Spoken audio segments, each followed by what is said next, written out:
In this tutorial, I'll show you how to use toggles and the table of contents block in Notion to keep long pages organized and easy to navigate. Let's get started. Create headings throughout your page using heading 1, heading 2 or heading 3. These headings will automatically appear in the table of contents.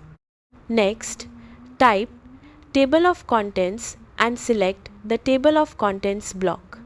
Notion will instantly generate links to all the headings on your page.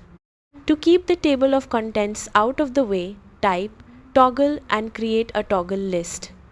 Drag the Table of Contents block into the toggle, then rename the toggle to something like Table of Contents.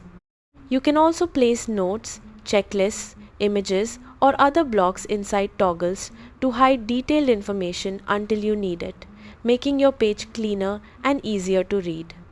As you add or edit headings, the table of contents updates automatically, so your navigation always stays current.